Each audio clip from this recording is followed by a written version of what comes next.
ते वासुदेवाय। ॐ नमो ते वासुदेवाय। नारायणं नमस्कृत्य नरं चैव नरोत्तमं देवीं सरस्वतीं व्यासं ततो जयमुदीरये। नष्टप्रायेष्वभद्रेषु नित्यं भागवतसेवया भगवतीरुत्तमश्लोके भक्तिर्भवती नैष्टिकी। कृष्णाय वासुदेवाय देवकीनन्दनाय च नन्दगोपकुमाराय गोविन्दाय नमो नमः।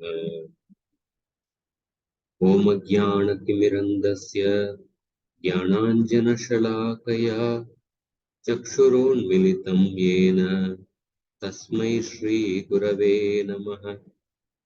नमो ॐ विष्णुपादाय कृष्णप्रेष्ठाय भूतले श्रीमते भक्तिवेदान्त स्वामिन्निति नामिने। नमस्ते सारस्वती देवे गौरवाणी प्रचारिणे निर्विशेष शून्यवादी पाश्चात्यदेशतारिणे। जय श्री कृष्ण चैतन्य प्रभु नित्यानंद श्री अद्वैत गदाधर श्रीवासादि गौर भक्तवृंद। हरे कृष्णा कृष्णा कृष्णा हरे हरे, हरे Ram Ram Ram Hare Hare. Somebody like to recollect what we discussed last time?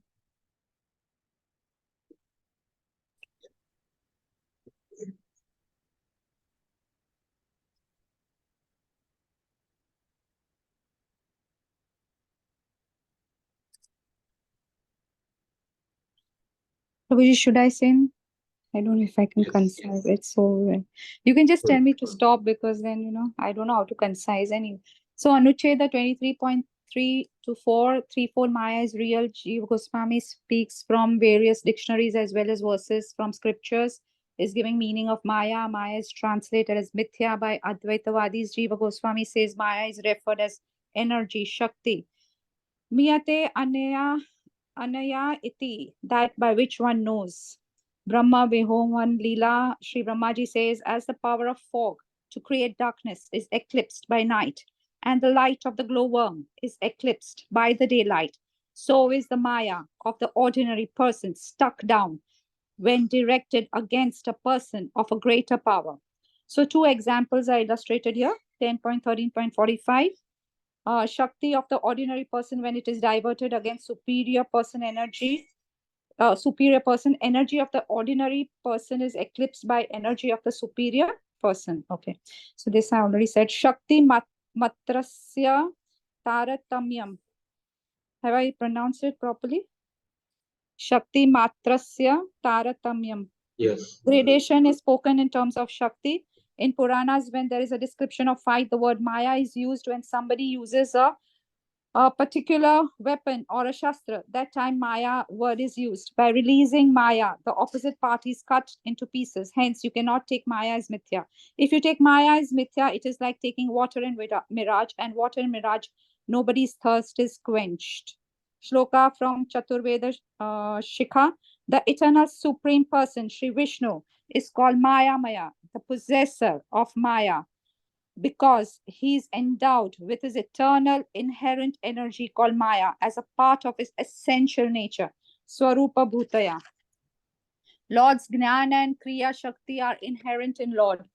That is cognitive and working potency. Two words are used, Vayunam and Gnanam, for Maya. Maya means material nature endowed with three gunas, Vishnu Shakti, Jiva and Gunamaya, magical power, Dambha Krupa. Three references from Srimad Bhagavatam 11.24.27. Maya means knowledge. 9.20.27. Maya means opulence of Devta. 3.15.26 Jay and Vijay episode. Word Yogamaya is used in relation to Narayan as manifestation of Chit potency. So Atma Maya is Tad Icha has three divisions. Icha Gnan Kriti, Jiva Maya has three divisions. Sri Bhu Durga. Guna Maya is made up of inert matter, refers to three guna in balanced state. Internal energy is called Atma Maya, is directly will of the Lord. Jiva Maya is not direct will of the Lord. It is shadow will of the Lord, as Lord does not directly get involved in creation, maintenance, and halation of the world. Maha Maya is called Avidya, Niyati, Mohini, Prakriti, Vasna. This is also will of the Lord. Icha Abhasat Venaya Veti Gneyam. Why so many references are quoted? Because Advaitavadi's doctrine Maya is called mithya. They do not accept material world as real in absolute sense. They say material world is real only in the conventional reality, Vyavaharika sense. According to Advaitavad, the whole phenomenal existence has come out of illusion. So, if that is so, then the law of karma would be meaningless. Lord's abode, form, quality, all will be imaginary. Hence, Jiva Goswami is quoting different references, which means Maya is energy of the Lord. In Brahma Vihoman Leela, the comparison is between different grades of energies. Comparison is not between reality and illusion. Comparison between a person with lesser energy overpowered by a person with superior energy. So it is not mentioned that Brahma stealing the cowherd and the cowboys and the calves was false, but stole the cow and his energy was of lesser grade. Srimad Bhagavatam 1.7.23 is the main verse of Srimad Bhagavatam. Jiva Goswami gives alternative meaning to it. Although existence of Maya is denied in Vaikuntha, existence of the internal energy is confirmed in this verse, situated in the state of absolute unity, Kevalya Sthit Atmani, Srimad Bhagavatam 9.2, to show no Maya is in Vaikuntha, no material guna, rajas or tamas, or influence of time, no sattva where there is an admixture of these rajas and tamas, resident, worshipped by Deva and Asura, Moksham, Lingam, Amritam, Param Padam, Vishnu Mandir are synonym for Vaikuntha. Okay.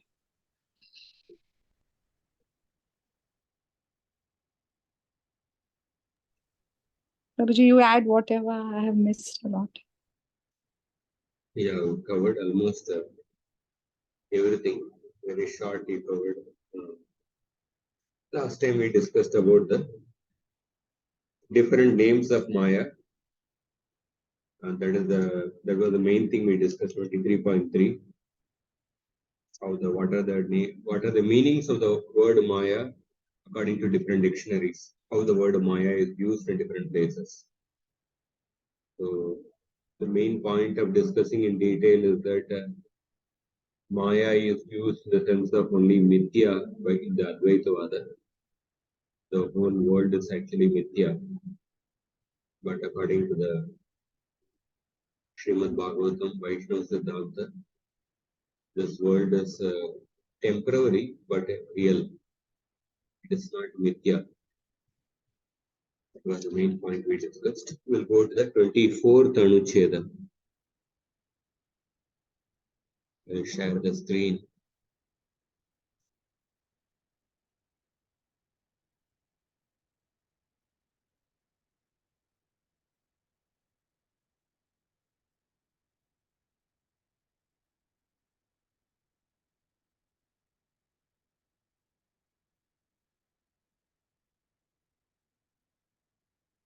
अत ऊर्ध्वं गुणादीनां स्वरूपात्मता निगमनात् स्वरूप शक्तिरेव पुनरपि विव्रियते यावत् संदर्भ समाप्तिः. अत ऊर्ध्वं गुणादीनां, that means till now, that means till the last anucheda. Nigamanat means what? Nigamanat means a conclusion. So if you remember, in one of the previous classes, I discussed about the 5 steps in the Anumana Pramana. Pratigna, Hetu, and Vyapti, and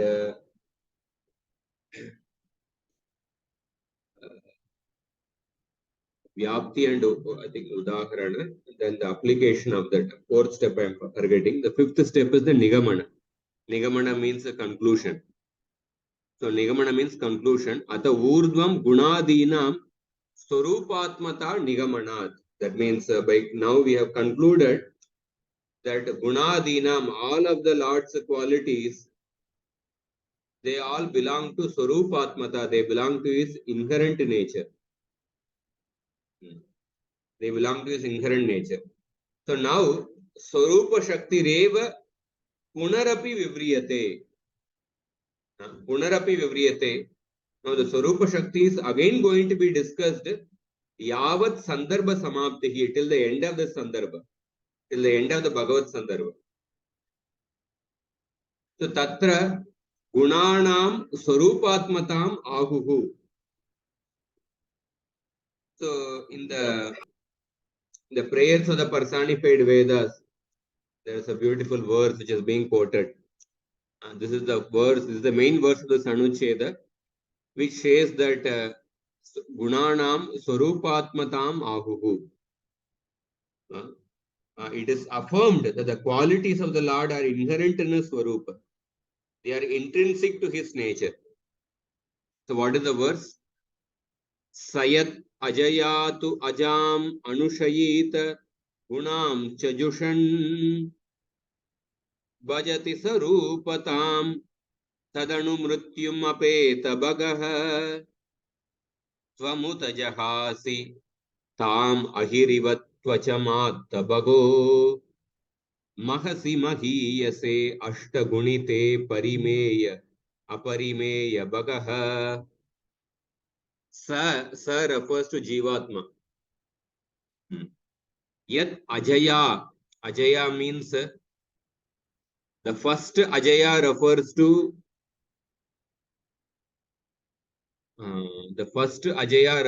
Maya. So by the Maya potency or because of the Maya potency, because of Maya, Ajam Anushayita. The second word Ajam refers to Avidya. So because of the Maya, the living entity, Ajam Anushayita. Anushayita means here Alingate. If you read the Tika, also the meaning is given. Anushayita means Alingate, means embracing. So because of Maya, the living entity has embraced ignorance. Avidyam Alingate. Ajam means Avidyam. He has embraced ignorance. Gunam cha Jushan. Gunam cha Jushan. Jushan means Sevamanaha. That means he is enjoying the Gunan. Gunan here refers to the products of the Gunas. He is enjoying the products of the Gunas are Deha, the material body, Indriya, the senses. And Sevamana also means Atmataya Adyasyan. That means he is identifying with the products of the Gunas. He is identifying with the body, mind, and senses. Bhajati Sarupatam Tad Anu Mrityum Apeta Bagaha. So because of the Maya potency, the living entity has embraced ignorance and is enjoying the products of the Gunas. And then Tad Anu means after that Sarupatam Tad Dharma Yogam Cha. He gets suitable bodies. He gets suitable bodies according to the states of consciousness. Tad Dharma Yogam Cha Jushan. He gets suitable bodies. And Apeta Bagaha. So the living entity has got certain inherent qualities. What are the qualities? He is inherently made of jnana. He is inherently made of ananda. But because of embracing ignorance, the living entity's inherent qualities are covered. Apeta bagaha means his inherent opulences are covered. Pihita anandadi gunaha san. His inherent qualities are covered. And then mrutyum. Mrutyum bhajati. Mrutyum here means samsaram. Samsaram prapnoti. He obtains the samsara. He gets material existence. So the first two lines, and the first two lines are describing the living entity. Because of the Maya, he has embraced ignorance and he is enjoying the products of the gunas. He is identifying the products of the gunas. And then he gets suitable bodies according to his states of consciousness. And then, therefore, apeta bhagaha, his inherent qualities are covered. Inherent opulence are covered. And then mrityum bhajati, he obtains only samsara. He keeps transmigrating in the samsara. But the next two lines describe the position of the Supreme Lord. Tvam uta. On the other hand, you, jahasi tam. Jahasi means you renounce or you give up. Jahasi means you reject. You reject. Jahasi tam means tam refers to what? Tam refers to the Maya. On the other hand, you actually reject Maya. You reject Maya. Tvam uta jahasi tam. And then an analogy is given. Ahir iva tvacham atta bagaha. Ahi refers to snake. Just like a snake actually rejects its old skin. So similarly, you reject the Maya. Ahirivat tvacham. And atta bagaha. Atta bagaha means what? Atta bagaha means nitya prapti aishwaryaha. So I'm also covering the tika below that. Atta bagaha means nitya prapti aishwaryaha. That means you are eternally situated, you are eternally endowed with your opulences. You are eternally endowed with your opulences. Mahasi mahiyase. Mahasi here means what? Parama Aishwarye. Parama Aishwarye. It refers to Parama Aishwarye. Mahiyase means Pujyase or Virajase. Pujyase or Virajase. That means you are exalted or you are worshipped or you are situated. Atta Bhagav means you are eternally associated with the complete opulences. Mahasi means in your own glory. In your own glory, you are situated or you are worshipped. And Atta Bhagaha, you are eternally endowed with the complete opulences. And Ashta Gunite Aparimeya Bhagaha. Ashta Gunite here refers to the 8 mystic opulences. Anima, Mahima, Lagima. What are the 8 opulences? Anima becoming smaller than the smallest. Mahima becoming greater than the greatest. Lagima becoming lighter than the lightest. And then Prapti, one has the power of acquiring whatever one desires. And then Prakamya Siddhi, one can experience any enjoyable object, either in this world or the next world. Ishita Siddhi, one can manipulate the sub-potencies of Maya. Vashita Siddhi, one is unimpeded with the 3 gunas of material nature. Kama Vasayita Siddhi, that means one can obtain anything from anywhere to the highest possible limit. These are the 8 opulences. Krishna, these 8 yoga siddhis are naturally present in Krishna in an unexcelled way, in an unlimited way. Aparimeya bhagaha. Aparimeya bhagaha means aparimeya aishwaryaha. In a way, it cannot be measured. Rohit, sorry to interrupt. That subpotency, what was that? Subpotency?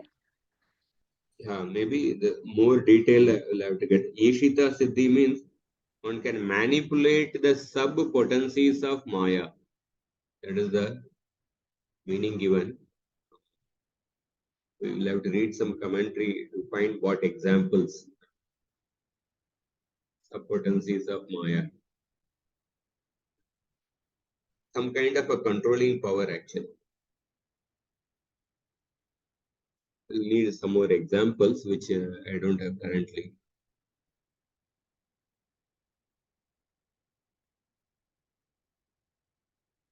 So Ashtagunite Aparimeya Bhagaha. So Lord is eternally situated with these 8 opulences in an unlimited way. Prabhuji, that Srila Bhakti Vinod Thakur, that person whom he was going against, does it mean that he was using that subpotency? Bishak Sen, it may not be exactly, these are 8, what I mentioned was that 8 primary mystic siddhis. Apart from that, there are 10 secondary mystic siddhis. The 8 primary mystic siddhis, Anima, Lagima, Mahima, Prapti, Prakamyata, these are directly dependent on Krishna.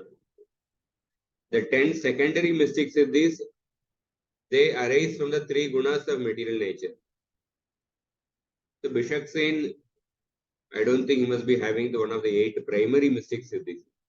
Because to get the 8 primary mystic siddhis, you have to meditate or you have to worship some aspect of Krishna. But that Bishak Sen was claiming himself to be Krishna actually. So he must have got one of the secondary mystic siddhis in some limited way. Where the 10 secondary mystic siddhis arise from the 3 gunas of nature.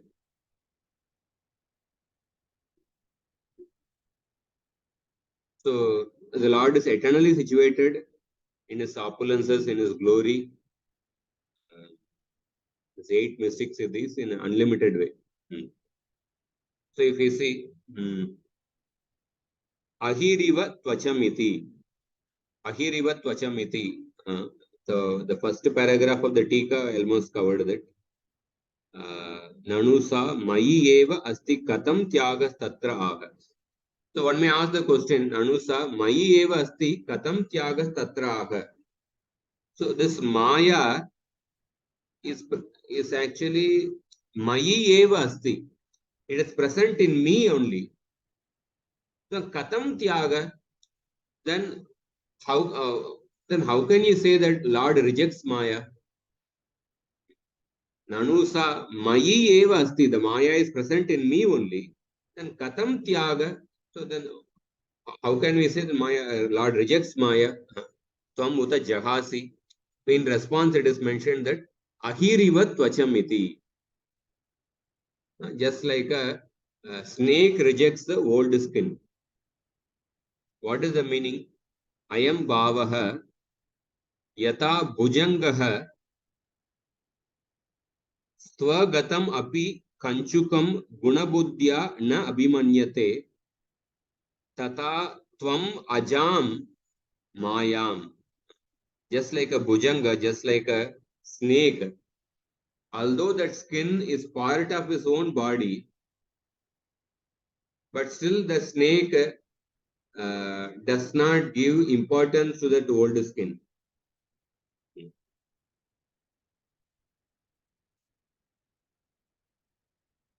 The snake does not give much value its old skin, even though part of its body. Similarly, Tata Tvam Ajam Mayam. Similarly, you are also indifferent to Maya. Ajam means Maya. So, Nahi Nirantara Ahlada Samvit Kamadenu Vrindapater Ajaya Krityam Iditam Upekshase. It's a beautiful analogy given. So, the word Aja, it refers to Maya, but Aja also has a meaning of goat. There is a pun here. Pun means in Sanskrit it is called as a slesha. Slesha is one type of alankara. So in the slesha alankara, the same word or the same sentence, it has two different meanings. So the word ajam refers to Maya. The Lord rejects Maya. Ajam also refers to goat. If we take the meaning of the word goat, it means the Lord rejects the goat. So what does it mean? Nahi nirantara ahlada samvit kamadenu vrindapatir ajaya krityam iditam upekshase. So the Lord is eternally endowed with herds of kamadenu cows. If a person is a owner of thousands of kamadenu cows, then will he give importance to a goat actually? Will he give value to a goat? He will keep the goat at a far distance actually. So similarly, the Lord is actually Nahi Nirantara Ahlada.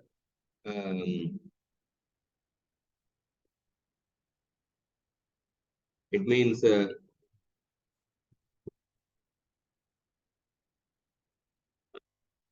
you are indifferent to Maya just as the owner of a eternally blissful transcendental Kamadhenu cows.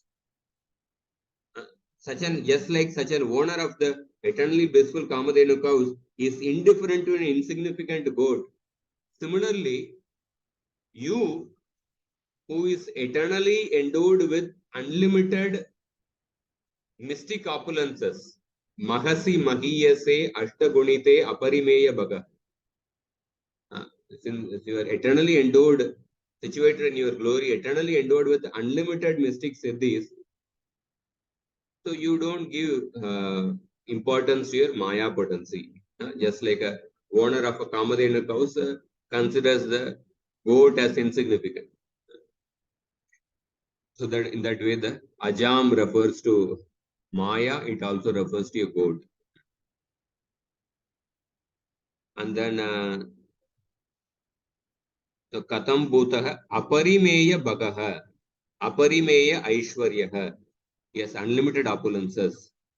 Natu Anyesham Iva Deshakala Parichinnam Tava Ashtagunitam Aishwaryam.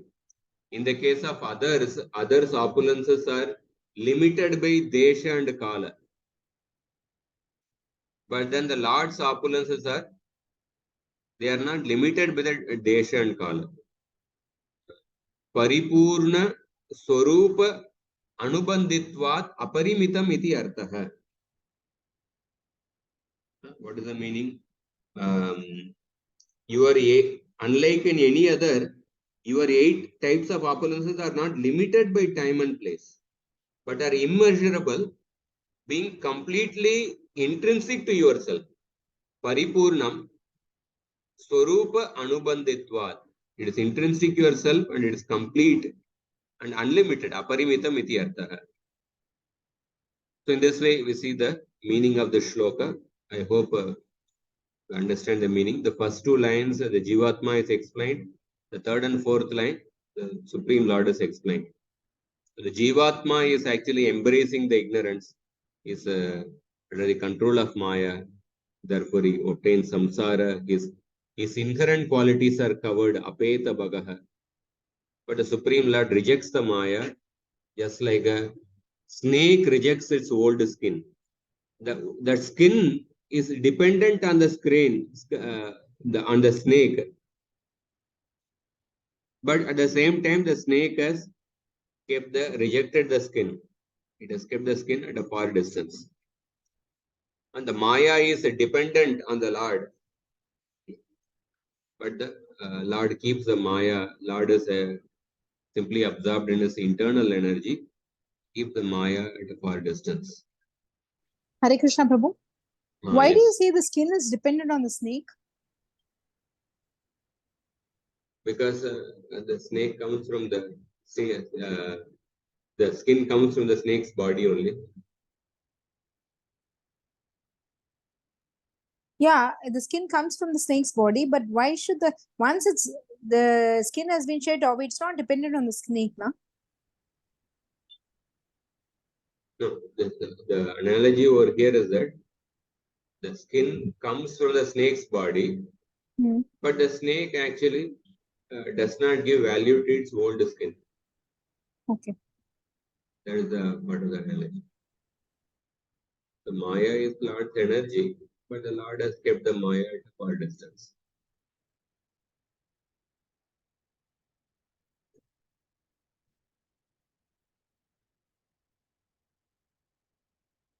So maybe you can read the translation, so then we'll whatever I explained. So from this, because the jiva lies alongside ignorance, that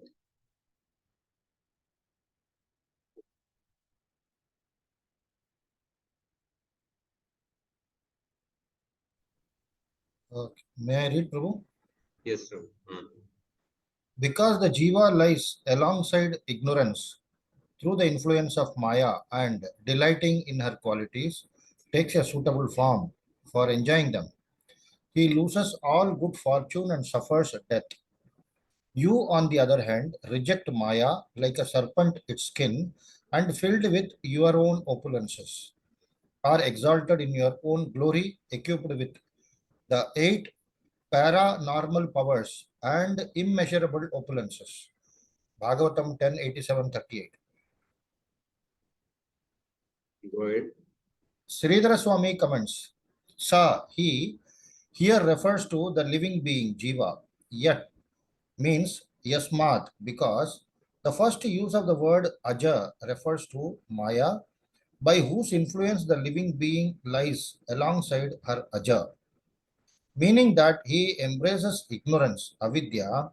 Then, as the phrase delighting in her gunas, indulging the body and senses or identifying himself with them, indicates the jiva subsequently takes a corresponding form, sarupata, that is, he acquires material qualities. He loses all good fortune, meaning that his real qualities, such as bliss, are covered, and he suffers death. That is, he falls into the. Further, you have to scroll, Prabhu. He falls into the cycle of birth and death. You, on the other hand, reject her Maya. Should I continue, Prabhu? Yeah, next paragraph. If Bhagavan should object, how can I reject her, who is situated within me? The Shrutis answer, like a serpent its skin. The sense is this: the snake does not much value its skin, even though part of its body. Similarly, you are indifferent to Maya, just as the owner of eternally blissful, transcendental Kamadhenu, wish fulfilling cows, is indifferent to an insignificant goat. Why is that? Because you are eternally associated with complete opulence, Artha Bhaga, Mahasi, in your own glory, means in your supreme godhood, which is filled with 8 paranormal potencies like anima, atomization, mahiyase. You are exalted. Uh, next sentence. Mahiyase, you are exalted means you are worshipped or you are situated. How are you situated? In immeasurable opulence. Apariya meya bhaga. Unlike in any other, your 8 types of opulence are not limited by the time and place, but you are immeasurable, being completely intrinsic to yourself. Here ends Sridhara Swami's comment. So basically the explanation of the shloka. So now Jiva Goswami gives 5 more quotations, 5 more shlokas as quotations, and he explains the concept even more. So he quotes Sorry, one particular. Prabhuji. Sorry, Prabhuji. Can you please pronounce this word? This is it Atta Bhaga or can you pronounce it for me, please? That's complete At- opulence. Atta Bagaha. Okay, yeah, thank you. Atta Bagaha. Prabhuji, this Baga Bhagavan, means opulence. Atta. Atta means you are situated or you are eternally endowed with the opulences. Prabhuji, Yes. this Bagaha is the same Bhagavan Bhaga. Same. Yes. Okay. You see, the word apeta bagaha is used in relation to the living entity. In relation to the Supreme Lord, atta bagaha is used. Apeta bagaha means the living entity, like his apeta means here covered. His real opulences becomes covered. And atta bagaha means the Lord is eternally situated in his opulence. Apeta bagaha and atta bagaha. So that is the exactly opposite actually. Hare Krishna Prabhu. You have shared this translation anywhere? This part of the. This part of this one, Yeah. I'll start sharing. Okay. Sharing. Okay. Yes. After the class, I'll share. So, Apeta Bagaha in relation to the living entity, and Atta Bagaha in relation to the Supreme Lord. And then now Jiva Goswami gives different quotations. One quotation he gives from 10.87.14, again from Brahma, prayers of the Vedas personified. There it is said that Tatacha Tatraiva Purva Muktam Tvam Asi Yadatmana Samavarudha Samasta Bagaha. So in this verse also it is confirmed that you contain all the opulence in your own self. Samasta Bagaha, all the opulences. Tvam Asi Yadatmana Samavarudha. So another confirmation. So usually there will be a main verse in each anuccheda, and then the main verse points are also supported by other verses, either from Bhagavatam or from other places. And then he further explains this point of snake rejecting the skin. Yadva ahiriva tvacham ityatra tvakshabdena parityakta jirnatva geva uchyate. So alternatively, the word tvacham means the old rejected sin. Can mean the old rejected sin. So as the snake never contacts his rejected covering, so similarly, you never associate with Maya. Sayata tam jagati iti. So the another point, so that skin ahiriva tvacham. So one meaning of the word ahiriva tvacham means the snake does not much value its skin, even though part of its body. So there are two meanings are given. One meaning is that the tvacham refers to the skin of the snake. If you take skin of the snake, although the skin is part of the snake's body, the snake does not give much value to its skin, even though it is part of his body. So similarly, the Lord is indifferent to Maya. Lord is indifferent to Maya, although the Maya is his own potency, but the Lord is indifferent to Maya. Why the Lord is indifferent to Maya? Because the Lord is the owner of eternal spiritual potencies, or just like a person who is the owner of like many thousands of Kamadhenu cows, and he is also owner of one goat. So suppose he is owner of like thousands of wish fulfilling Kamadhenu cows, and he also has one goat. So that person will not give much value to that goat. So similarly, the Lord is indifferent to Maya. Just like the snake does not give value to its skin. So this is one meaning. Second meaning is that the word tvacham refers to particularly the old rejected skin of the snake. So the word tvacham means old rejected skin. So in this case, what is the meaning is that just like the snake never contacts its rejected old skin, so similarly, you never associate with the Maya. So this also we discussed in the last few classes. The Lord does not directly contact Maya. The Lord associates with the Maya only through his internal potency. King does not contact the maid servant. The king contacts the maid servant through the queen. So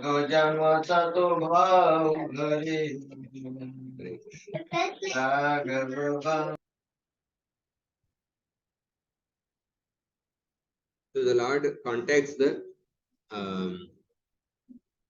Maya through the internal potency. So this is another alternative. The word tvacham, the explanation is given. And then one more, a third quotation. Jiva Goswami quotes from the 10th canto, 37th chapter.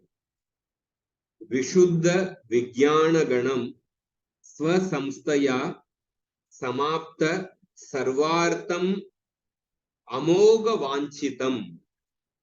So Vishuddha Vijnana Ganam. You are the embodiment of pure Vishuddha and Vijnana, perfect spiritual awareness. Swasamstaya. You are situated in your own original identity. Sarvartam Samaptam. Samapta Sarvartam. That means you have automatically fulfilled all that you could intend. And Amoga Vanchitam. Your will is never thwarted. Amoga Vanchitam. So the word Amoga comes many places. Amoga Drik. Narada Muni addresses Vyasadeva by the word Amoga Drik. Another place, Narada Muni is called as Amoga Darshanaha, one whose vision never goes in vain, or one whose Kripa Drishti never goes in vain. Whomever he glances, that person will become a devotee. So the Lord is Amoga Vanchita means his will is never thwarted.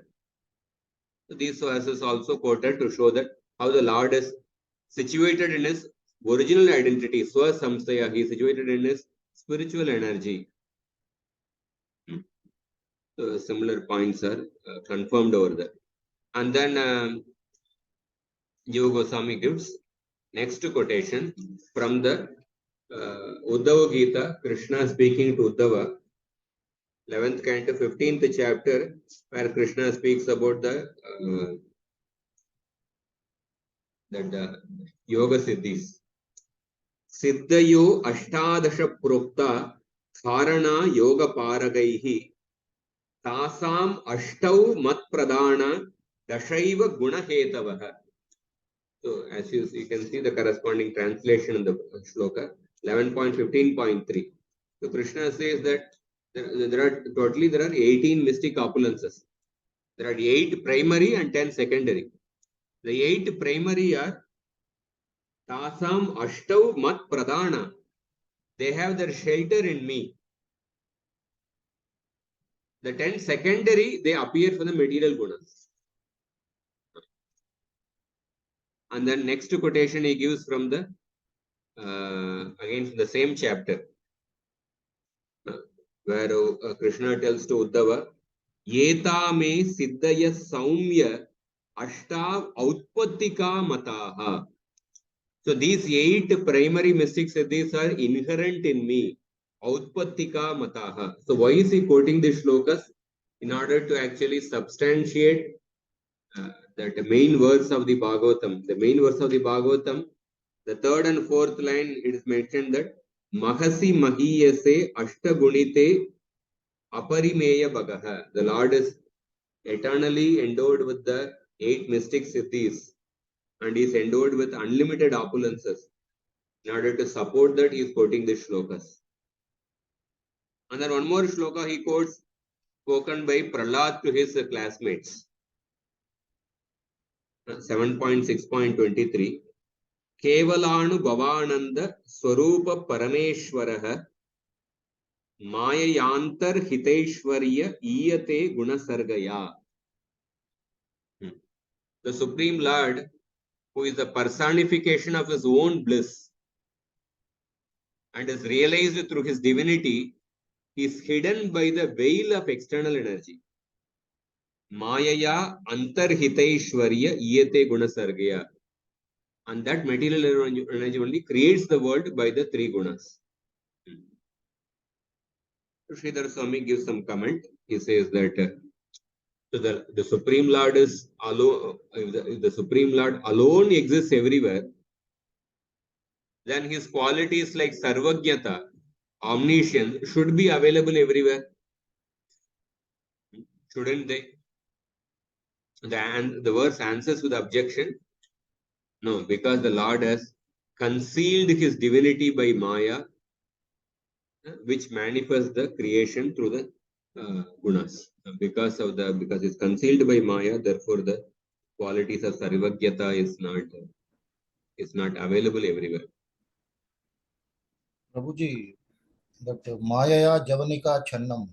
Yes. That curtain, please remove that curtain so that I can see your face. Yes. Marani prayers. Yeah.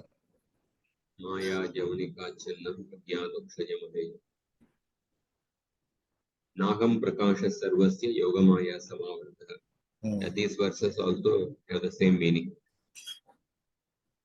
So in this verse, by stating that the Lord's opulence is concealed by Maya, and by qualifying Maya with the adjective Guna Sarga in the form of the three gunas, it is disclosed that his opulence, like Swarupa, is transcendental to Maya. It is for this reason that the qualifier Supreme Lord was previously given along with the words, his divinity is hidden. And then Jiva Goswami quotes a shloka from Shvetaswatra Upanishad. Ajamekam lohita shukla krishnam Bhakvi praja srijamanam sarupah ajahyeko yushamano nushete jahatyenam bhukta bhogamajonyah. Somebody can read this. The Vedas also say.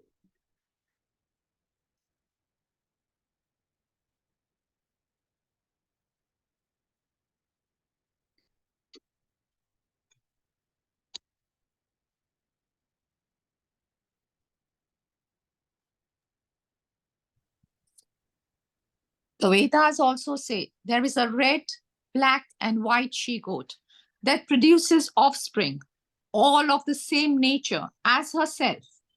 There is one ram, Jiva, who is captivated and enjoys her, but another, Paramatma, who abandons this she-goat as already enjoyed. The manifestation of Bhagwan's energies is according to his own nature. What is his nature? He has the nature of knowledge, controllership, and energy. As it is stated in Shvetashvara Upanishad 1.3, the divine power is concealed by his own qualities. Here, Swagunehi, by his own qualities, means by his own nature, as Vishnu Puran 1.19.76 states, that which is beyond speech. In this context, one should also consult Vishnu Puran 6.5.59, where it is said, that which is replete with spiritual bliss, along with the comments of Sridhar Swami. So the Shvetaswatra Upanishad says that Maya is compared to a she-goat, and the she-goat is made of three colors, red, black, and white. These three colors represent the three gunas. And the she-goat produces offsprings the same nature as herself. There is one ram. Ram means what? Ram means a male adult goat, actually. Uncastrated adult male sheep. So this male goat is compared to the Jivatma, And this male goat is captivated by the she goat and enjoys the she goat. But there is another that refers to Paramatma. He abandons the she goat as already enjoyed. So you see, there are two, similar to the another analogy. You remember the famous analogy from Katha Upanishad, that there are two birds in the tree. One bird is trying to enjoy the fruits of the tree. Another bird is just simply witnessing that. So similar to that, this analogy also comes in the Upanishads. The Is it a Jivatma Mundaka Upanishad? that Mundaka. one? It could be Mundaka. I'm not remembering it. I thought it's Katha Upanishad. The two birds. So here the another analogy is that Jivatma is compared to a male goat, the Maya is compared to a she goat. The Jivatma tries to enjoy the she goat, but the Paramatma abandons the she goat as already enjoyed. And then Jiva Goswami quotes some more shlokas in the Sheta Sutra Upanishad that Daivatma Shaktim Swagunair Nigodam. The divine power is concealed by his own qualities. And Vishnu Puran verse Yatita Gochara Vacham. That which is beyond speech. The Lord Swagunai means by his own nature. That means he is beyond speech. And that which is replete with spiritual bliss. So these are the points in the 24th Anuccheda. Just I will read some points from the commentary. That may not be all the points, because many of the points are explained. Prabhuji, just a minute, Prabhuji. The divine power is concealed by his own qualities. Here, the qualities mentioned as Maya or his internal potency. The divine power is concealed by his own qualities. Daivatma Shaktim Swagunair Nigudam. Here, Swagunai means by his own nature. The divine power is concealed by his own qualities. That means is concealed by his own nature. And what is that nature? That is Atma Maya, right? That which is beyond speech. By his own, just like Naham Prakasha Sarvasya Yogamaya Samavritam. Okay, bro. It is actually his Lord's opulences or his power is concealed by his own Maya. That's what it means.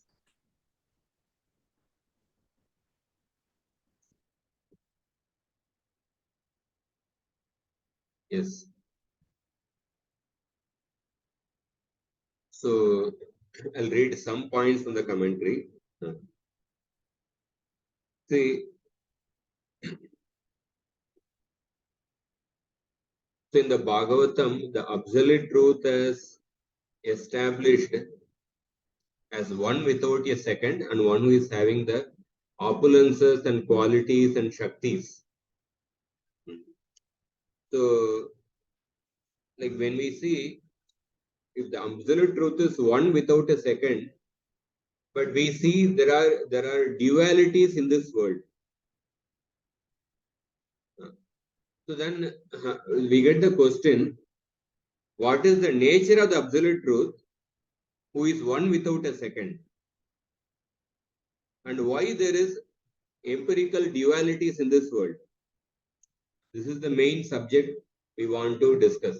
What is the nature of the absolute truth and why there are dualities in this world? And this subject matter, the nature of the absolute truth and why there are dualities in this world, it is a difficult subject matter to understand and it's also a difficult subject matter to explain. So this subject matter, the nature of the absolute truth and why there are dualities in this world, it is addressed essentially by two schools. One school is the Advaitavada school.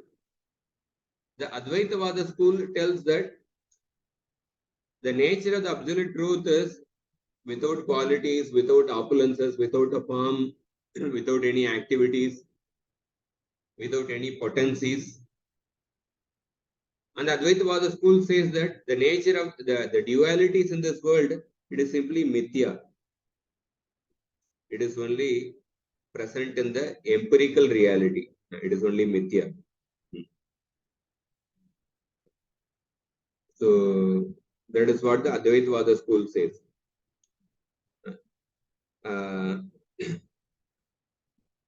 So not only the Advaitavada school, there are also the Shankaracharya's Advaitavada school, and also maybe Bhartrihari was also an impersonalist, and Pratyabhignavadis of Kashmir, they also come in the same category.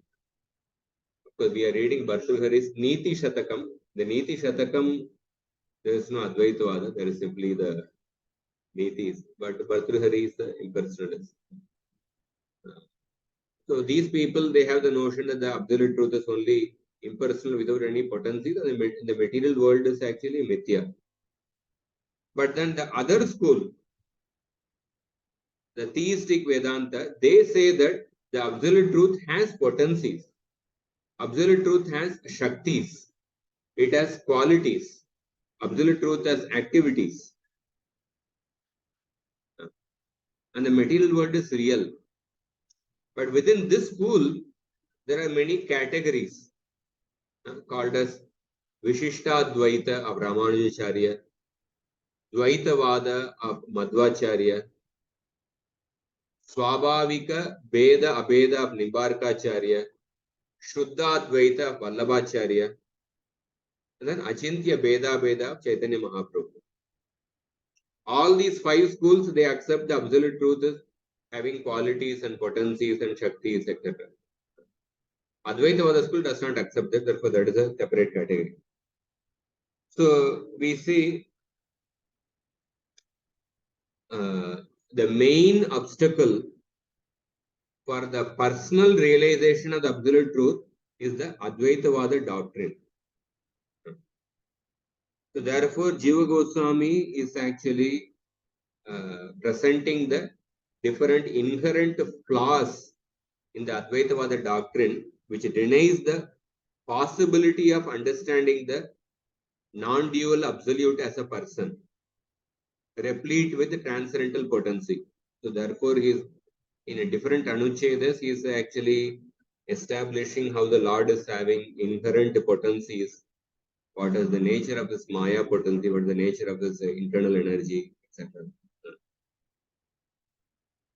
And so the Advaitavadis, they have different theories regarding Maya and how the Maya manifests the material world.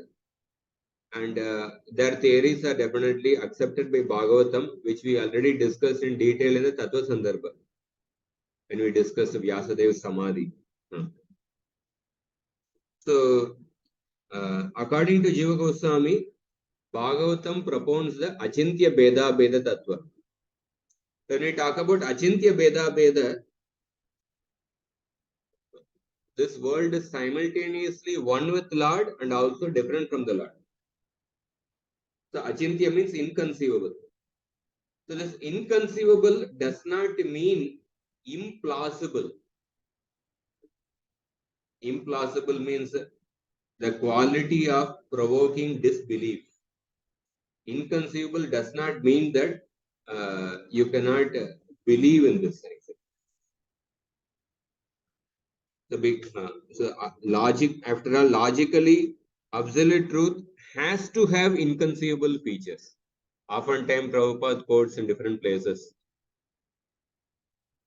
If you can understand the absolute truth with your logic, that means the logic is superior to the absolute truth. So we have to logically understand that how we have to go beyond logic to accept the absolute truth. How the absolute truth is, we have to logically understand that how the Bhagavan or absolute truth is beyond logic. So even for example, in the scientific field, if somebody had heard about this Heisenberg's uncertainty principle. In physics, there is a Heisenberg's uncertainty principle. They say that an atom is simultaneously a particle and a wave. It is simultaneously a particle and a wave, actually.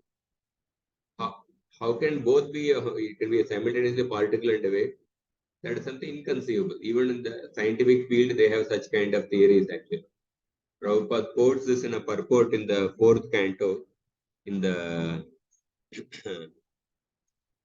Rudra Gita prayers. Namasta Ashishamesha Manave Karanatmane Namo Dharmaya Brihate Krishnaya Kuntamedase Purushaya Puranaya Sankhya Yogeshwaraya Cha. In this verse, Akunta Medase, the word comes. That means the Lord whose brain activity is never checked. Lord has a brain which is never checked by any condition. So in that connection, Prabhupada says that the modern scientists have stopped their brain work by discovering the theory of uncertainty, Heisenberg's uncertainty principle. But factually, for a living being, there cannot be any brain activity which is not checked by time and space limitation. A living being, it is true. Because living being is atomic. But it does not mean the Supreme Lord has a limited brain. Actually, his brain cannot be limited by time and space. So therefore, just some points I explained in the purport. And then,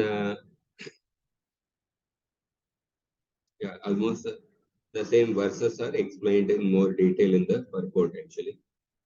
So let me see if there is any new points are there.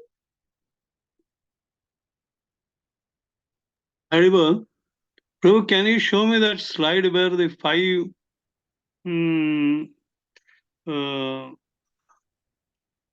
that one. Just a minute. Swabhavika Nimbarkar.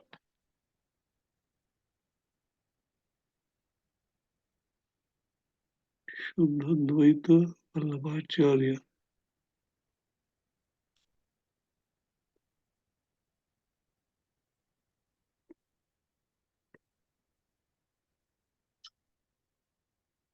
Okay, Prabhu. Yeah, we almost covered this anuccheda. Next anuccheda is a short. I will just cover that quickly, and then we will end the class.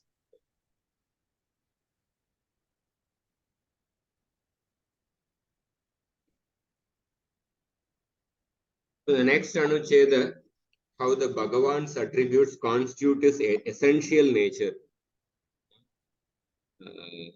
Further it is. So till the end of this sandarbha, the internal energy is going to be discussed in more detail. So Jiva Goswami quotes a shloka from the Hamsa Gita, 11th canto, 13th chapter. Mam bhajanti guna sarve nirgunam nirapekshakam suhrudam priyamatmanam samya sangadayo gunaha. I'll just explain the background of the shloka. In the 11th canto, 13th chapter, so Krishna is explaining to Uddhava about the gunas of material nature and the influence of the 3 gunas. So in that connection, Krishna recounts an incident where the 4 Kumaras asked a question to Lord Brahma. Very interesting question. This is 11.13.7.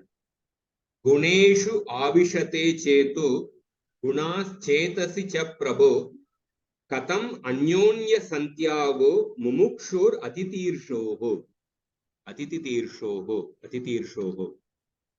So it is said that the people's minds are naturally attracted towards the sense objects.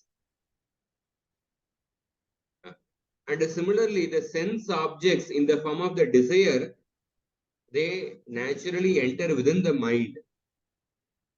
So anyonya, there is a mutual katam anyonya santyago. So there is a mutual bond between the sense objects and the mind. When such a mutual bond is there, how can the living entity who desires liberation, how can he actually break this mutual bond between the mind and the sense objects? There's such a mutual bond is there. How can he, a person who desires liberation, how can he break this bond?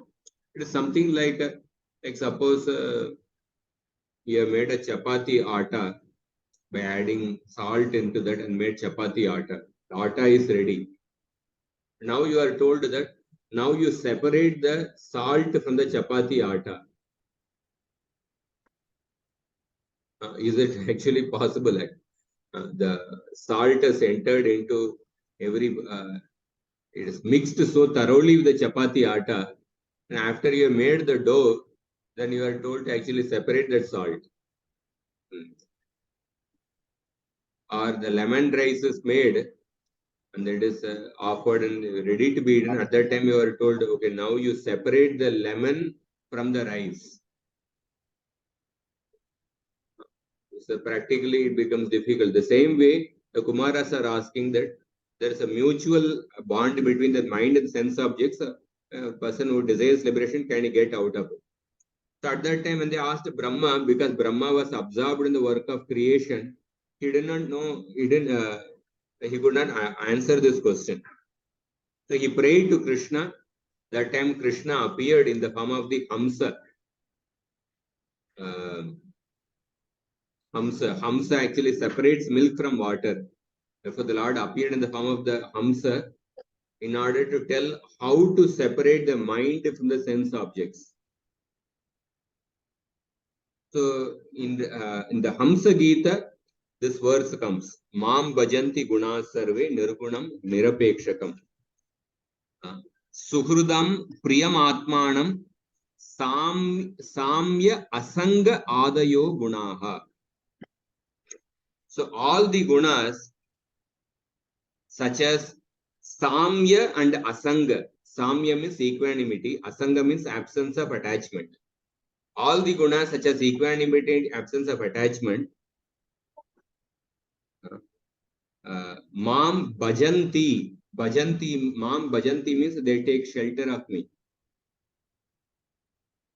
They take shelter of me. Who is free from the gunas? Nirguna.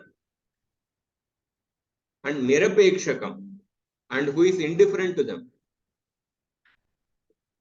And Suhrudam Priyam Atmanam, who am the well-wisher of all. And the Priyam Atmanam, who is the most beloved self. Right. Who is the most beloved self. And these qualities are not of the gunas. Samya Sanga Adayo Gunaha. These qualities, that means the the qualities which Lord has, equanimity, absence of attachment, these qualities are not made of the three gunas. So Sridhar Swami says that Katam Bhutaha Aguna Guna Parinama Rupa Na Bhavanti Kintu Nitya Ityartha. What kind of qualities are inherent in him? Those which are not made of the gunas. That means those which are not made of the Sattva, Rajas and Tamo Guna. And then he quotes some more shlokas from Jitante Stotra of Narada. Jitante Stotra of Narada Pancharatra states that I bow down to the original creator who is endowed with the 6 qualities that are transcendental to all the gunas. And then he quotes a shloka from Brahma Tarka. Gunai Swarupa Bhutaistu Punyasau Harireshwaraha Na Vishnur Nacha Muktanam Kvapi Binno Guno Mataha. The Supreme Lord is Hari is endowed by qualities that belong to his essential nature. the qualities of Vishnu and those of eternally liberated beings are never distinct from them. And then he quotes one more shloka from Kalika Purana, in which Devi is offering prayers to Vishnu. Yasya Brahmadayo Deva Munayachata Podanaha Na Vibranvanti Rupani Varnaniya Katam Same Striya Mayate Kimyeya Nirgunasya Guna Prabho Naiva Jananti Yadrupam Sendra Apisura Suraha. Somebody can read this translation on the top. How can I depict a person? Who shall read? Yes, sir. And in Kalika Puran, Devi offers prayers to Vishnu. How can I depict a person whose forms are indescribable, even by austere sages, as well as by gods like Brahma? O Lord, you are beyond the gunas. So how can I, a woman, know your qualities, which are unknown even to asuras and devas, including Indra? So these are the verses quoted by Jiva Goswami.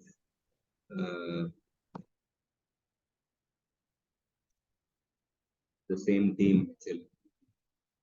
In this particular shlok, like the word nirguna comes often in the scriptures. So the word Advaitavadis, they also use the word nirguna to indicate Vishnu, or to indicate absolute truth. Nirguna means without attributes, Aguna means with attributes. So in the Advaitavada doctrine, what they say is that the nirguna Brahma is the true absolute truth, that which is without attributes. And Saguna Brahma is a lesser manifestation of God within the illusory world, illusory phenomenal world. So this is the Advaitavada doctrine. But the Jiva Goswami, the examples quoted by Jiva Goswami are meant to show that Bhagavan indeed possesses attributes, but without being under the three gunas of Maya. He has spiritual attributes. So Nirguna means the Lord is free from material attribute, and Saguna means he has spiritual attributes. This is the meaning given by the Jiva Goswami for the word Nirguna and Saguna. But the Advaitavadis, they give a different meaning for Nirguna and Saguna. So in the Padma Puran, there is a shloka which explains the word Nirguna. Padma Puran says that Yosau hi Nirguna Prokta Shastreshu Jagadishwaraha Prakritair Heya Satvadyair Gunair Hinatvam Uchyate. The Padma Puran says that whenever the scriptures describe the Supreme Lord as Nirguna, it means that he is devoid of inferior gunas, such as Sattva Guna, Rajoguna, and Tamoguna. It does not mean that he does not have spiritual gunas. It means that he is devoid of inferior gunas called as Sattva, Raja, and Tama. This is the explanation. So Nirguna means basically the Lord is transcendental. He is beyond the three modes of nature. And Nirapekshakam means he is absolute or independent.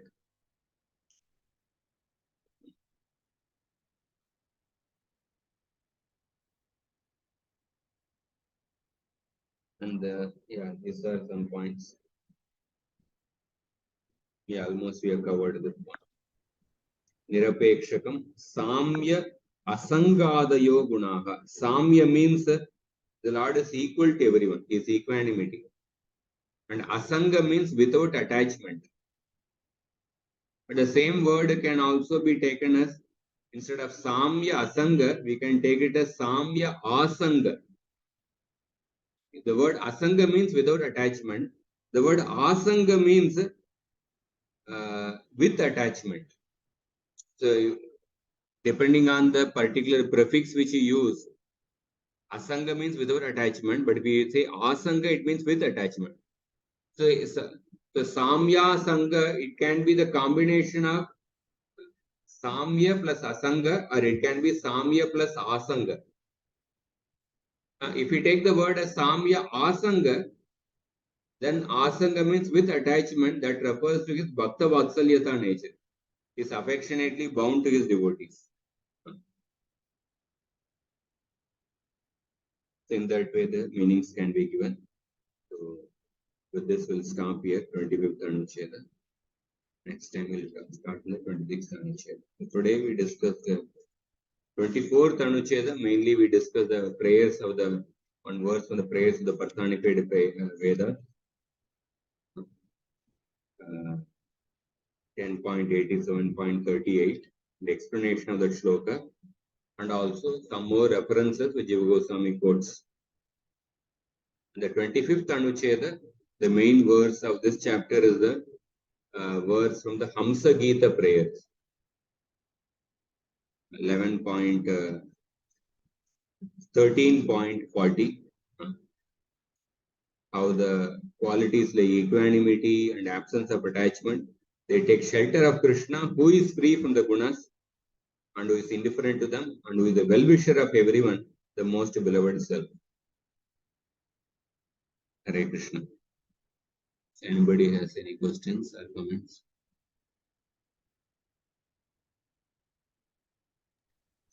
Prabhuji, regarding that Nirguna, I think there's a similar verse, I think, in Bhagavad Gita, that Arupam or something, that Arupam is not impersonal. It indicates the transcendental form of eternity, bliss, and knowledge, which is described in Brahma Samhita. Something like that. Yes. Arupa means he does not have a material form. Doesn't mean that he does not have form at all.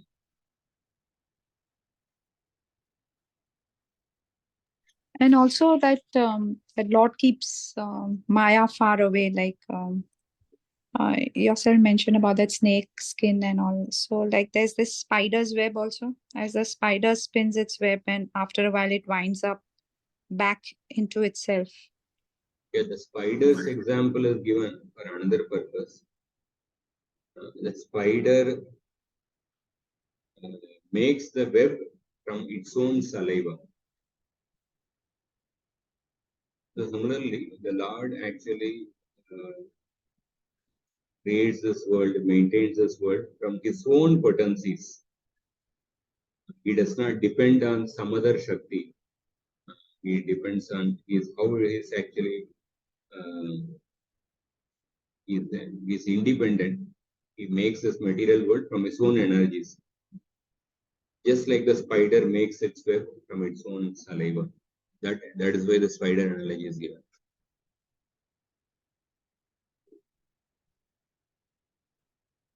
Spider analogy comes, where does it come? In third canto, Kardamamuni prayer it comes.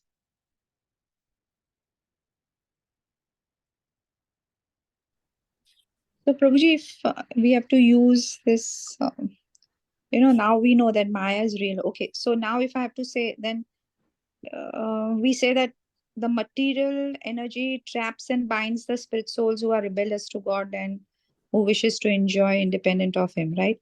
We don't say the illusory power of material. We don't say like that, no? How do we use this? Material energy, just 1 second. This is the shloka. Spider example comes 3.21.90. Kardama Muni's prayer to Lord Vishnu. Yatha Urna Namir Bhagavan Swashakti Bihi. Just as a spider creates a cobweb by its own energy and again winds it up, similarly the Lord creates this world and winds it up by his own energy. So what is the next question you said? Yeah, so if we have to say like the material and energy traps and binds the spirit souls who are rebellious to God and who wish to enjoy independent of Him. So we don't say illusory power of material. We don't say that. We don't say that word right now. Like what do we say? We only say I mean, how do we say, like The power of material energy traps and binds the soul who are rebellious to God. I mean, how do we say That's correct. That's correct. What you are saying is correct. The living Okay. entity, of course, he wants to enjoy independently from the Lord. Therefore, the material energy traps him, binds him to this world. Ichha dvesha samuddhena dvandva mohena bharata.